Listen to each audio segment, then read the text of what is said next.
cukup cepat. Kita lihat perkembangan besok barangkali. Besok Pak, pengabarnya akan dilakukan hari Sabtu di Surabaya Pak, apakah betul Pak deklarasinya Pak? Ada saya dengar seperti itu, tapi belum terkonfirmasikan secara pasti bagi saya. Jadi barangkali baru mungkin sebuah ide gagasan dari kawan-kawan. Kemungkinan ya. Pak Surya lihat sosok Caimin sendiri gimana Pak? Ya Caimin kan bukan orang lama, masih puluhan tahun yang lalu saya anggap adik saya. Caimin juga pernah di sini, di kantor ini. Pak Surya, ini Jadi jangan salah, dia lah punya latar belakang yang sama, komunitas pers ya. Pak Surya, Sama dengan Bambang Susatyo ya kalian ingat itu, atau Gus Ipul. Pak Surya, ini kan responnya Demokrat nih cukup keras. Assalamualaikum warahmatullahi wabarakatuh. Sobat RH sekalian, jumpa lagi kita di channel yang keren ini. Keren cadas. Ya sobat semuanya, kita besok nanti 9.30 akan interview dengan Gatot Nurmantio. Coba kita kulik-kulik juga, selain kita bicara pas pampres yang membunuh warga Aceh, coba kita kulik-kulik juga bagaimana tanggapan dia dengan fenomena terbaru Anies Caimin, dan kemudian bagaimana sebenarnya keterlibatan GN sejauh ini, apakah dia pernah bertemu, apakah pernah dia ditawarkan dan lain sebagainya. Menarik gitu ya untuk ditanyakan, mudah-mudahan dia bersedia untuk itu. Oke. Dan coba kita lihat apa tanggapan dari Surya Paloh mengenai ini. Dia mengatakan Surya Paloh duet Anies Caimin belum terformalkan ya, atau belum final. Terformalkan kita tidak tahu. Soal PKB merapat ke Nasdem, PAN, koalisi tidak bisa dipaksakan ya. Jadi PAN ini juga mungkin senang karena bisa menyelamatkan wing pemerintahan ya. Artinya nanti setelah salah satu dari mereka berkuasa, maka tinggal bagi-bagi jabatan ya. Oke, maka tidak akan ada perubahan struktural. But I don't know exactly. Mudah-mudahan tidak demikian ya. Oke, coba kita lihat lagi ya.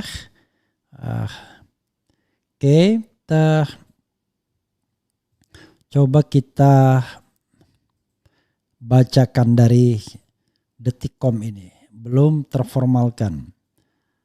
Ketua Umum Partai Nasdem Surya Paloh menyatakan duet Anies Baswedan Muhaimin Iskandar Caimin sebagai capres-cawapres belum final disepakati. Persetujuan belum tuntas didapat. Kemungkinan ke arah itu bisa saja terjadi, tapi saya pikir belum terformalkan sedemikian rupa, kata Paloh di Nasdem Tower Gondang Dia Jakarta Pusat Kamis malam. Surya Paloh berbicara usai rapat bersama partainya dan Anies Baswedan. Pertemuan ini digelar setelah muncul dinamika terbaru berasal dari Partai Demokrat yang mengabarkan soal adanya duet Anies Caimin. Duet yang tidak disetujui Demokrat. Surya Paloh meminta semuanya untuk menunggu hasil akhirnya. Jadi kita tunggu perkembangan 1-2 hari ini, kata Surya Paloh. Perkara apakah Surya Paloh setuju dengan duet Anies Caimin, Surya Paloh tidak tegas menjawab. Soalnya ini belum pasti. Kalau persetujuan dalam arti kata mengangguk-angguk saja kan itu belum tentu sepenuhnya, kata dia. Sebelumnya Partai Demokrat mengungkapkan pihaknya merasa dikhianati dengan duet Anies Caimin. Sebagaimana diketahui Partai Demokrat punya Ketua Umum Agus Harimurti Yudhoyono, AHY yang juga potensial menjadi cawapres Anies. Ya, sahabat RH sekalian, itu dari Surya Paloh ya. Dan kata Surya Paloh belum terformalkan. Hanya memang saya juga mendengar bahwa konon katanya akan dimigrasikan ke Surabaya para relawan. Saya tidak tahu kenapa mereka semua disuruh merapat di Surabaya. Jangan-jangan memang akan dideklarasikan di Surabaya. Pertanyaannya why Surabaya? Karena Surabaya adalah kota di mana keterpilihan Anies kecil sekali. Nah, kalau Caimin ada di sana, ya diharapkan bahwa Caimin menjadi tuan rumah. Mereka yang loyal kepada Caimin selama ini, ya akan hadir, sementara mereka yang mengkritik Caimin akan terobati dengan adanya Anies Baswedan. Itu kalau kita bicara sisi positifnya. Sisi negatifnya tadi soal gentleman agreement, soal etika politik dan lain sebagainya dan lain sebagainya. Saya dari awal juga agak menyesalkan kepada Demokrat misalnya yang selalu mematok bahwa seolah-olah cawapres itu tidak boleh selain AHY sendiri. Dan ikut sertanya Demokrat ke dalam pemerintahan tersebut itu karena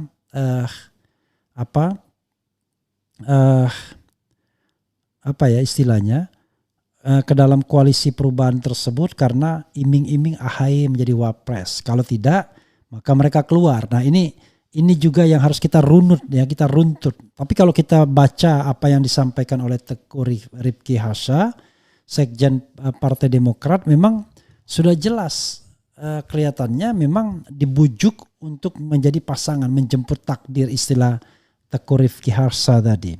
Tapi saya kira Anies juga tidak bisa disalahkan karena dia tidak membayangkan ada dinamika terbaru.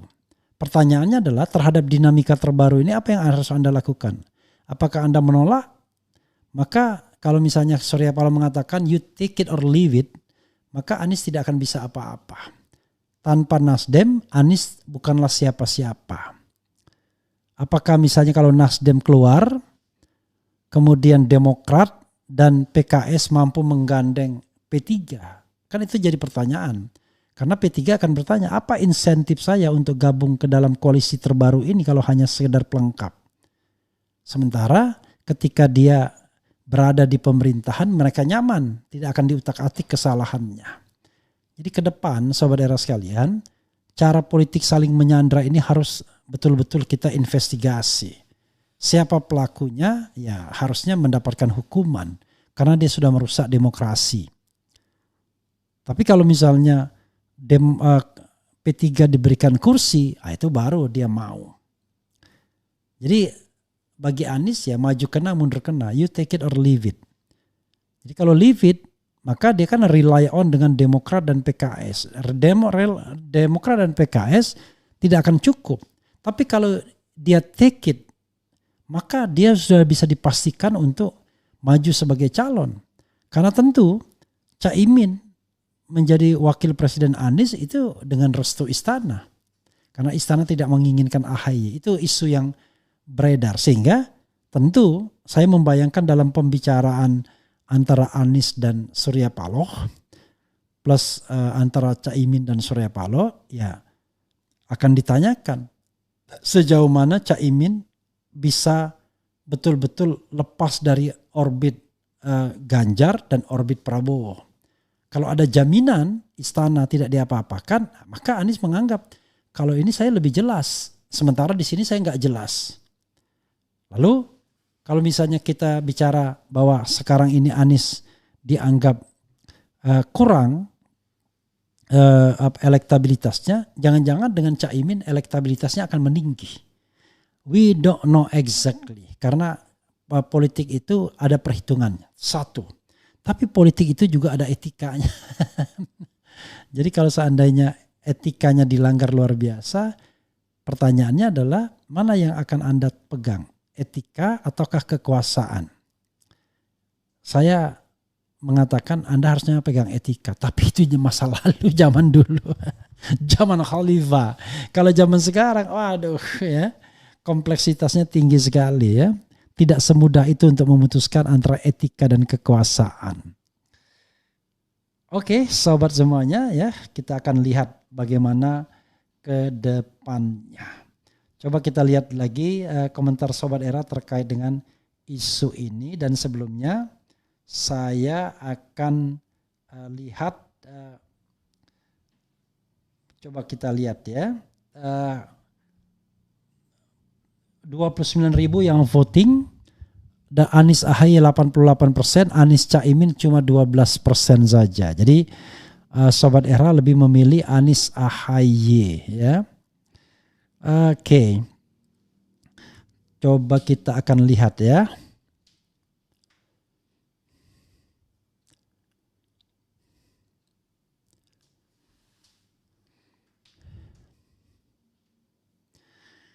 Oke, kita akan lihat komentar Sobat RH terkait dengan hal ini.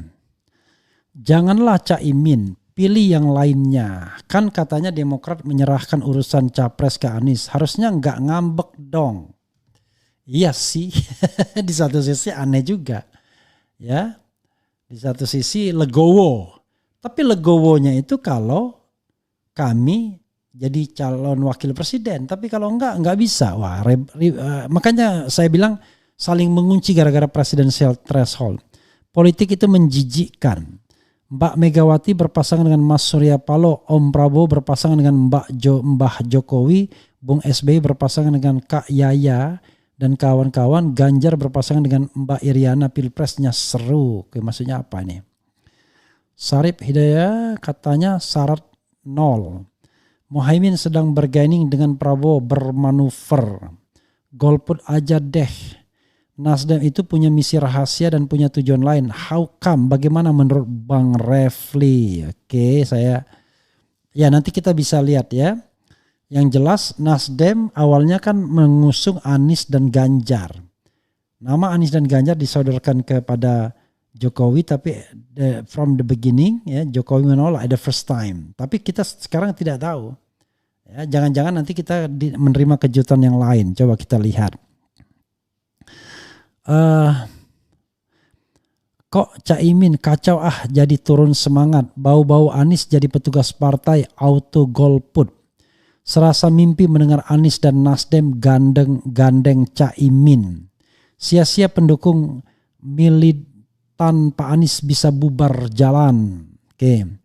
Realistis aja Anies perlu suara Jawa Timur. Nah, ini juga masuk akal ya. Oke, kita nanti bahas. Pak Anies bukan orang yang gegabah dalam mengambil keputusan. Beliau orang yang selalu mempertimbangkan baik buruk. Beliau orang yang mengedepankan kebersamaan. Moga keputusan yang diambil keputusan the best. Sekali lagi pilihannya adalah maju kena mundur kena ya.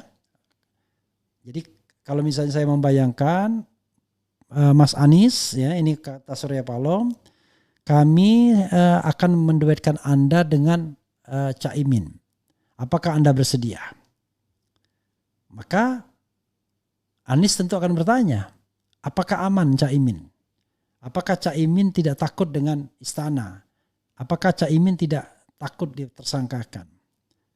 Maka Surya Paloh bilang semuanya beres, termasuk Anda tidak akan ditersangkakan juga. Lalu pilihannya adalah apakah terus maju dengan proposal tersebut atau kembali kepada baseline-nya, yaitu pegang erat janji PKS dan Demokrat. Nah, disinilah sebenarnya dilematisnya.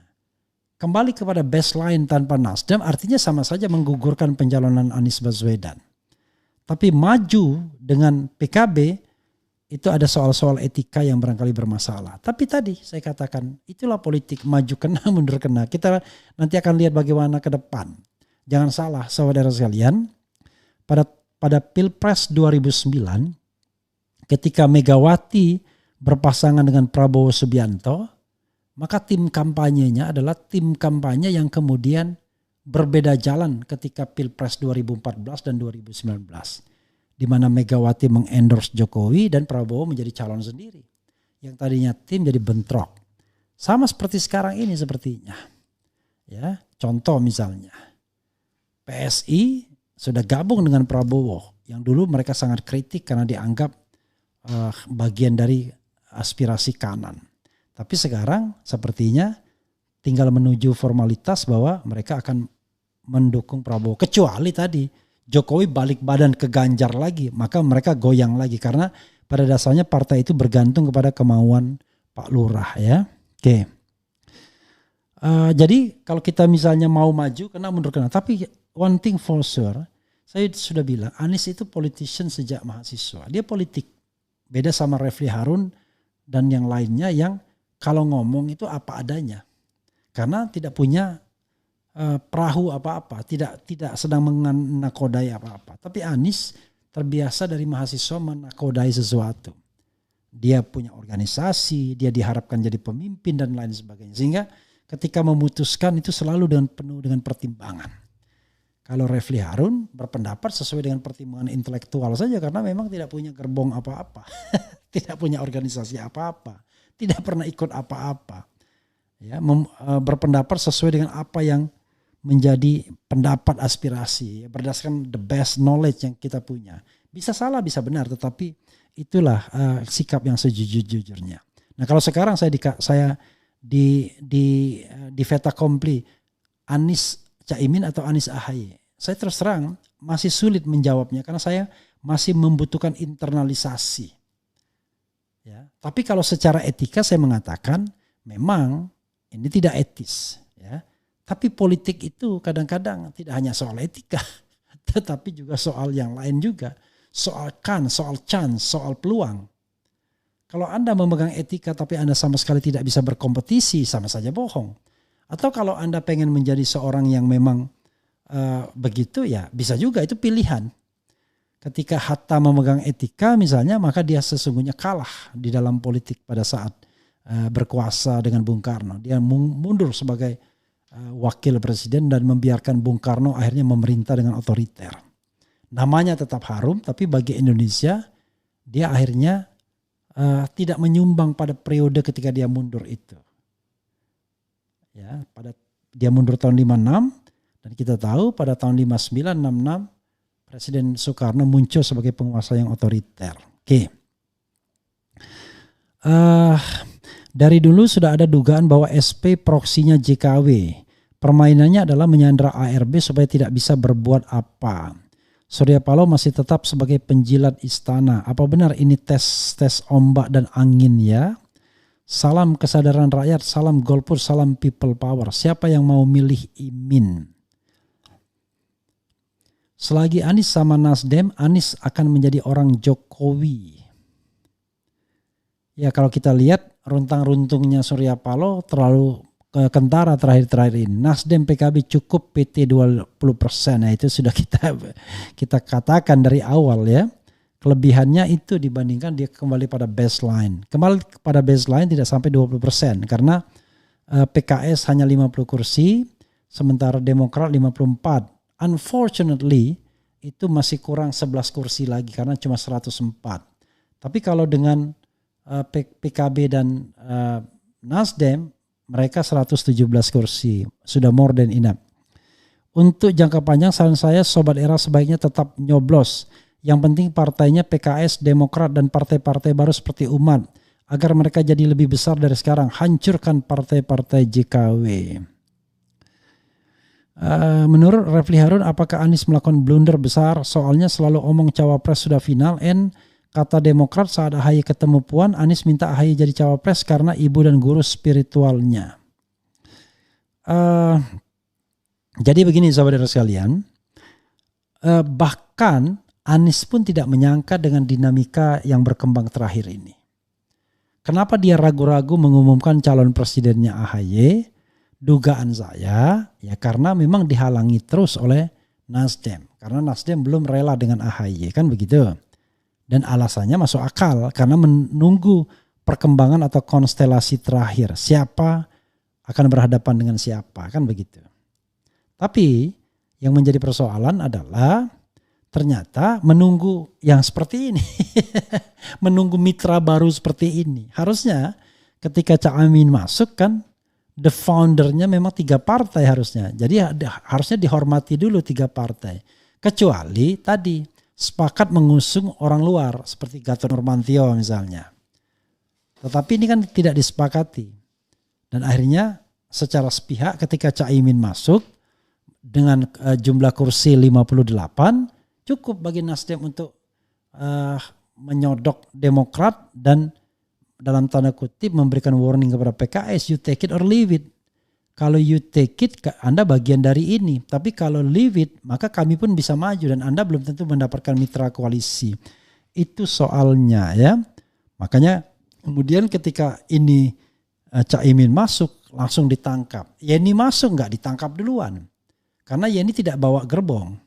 Hovifah masuk tidak ditangkap juga. Dan Hovifah juga ketakutan.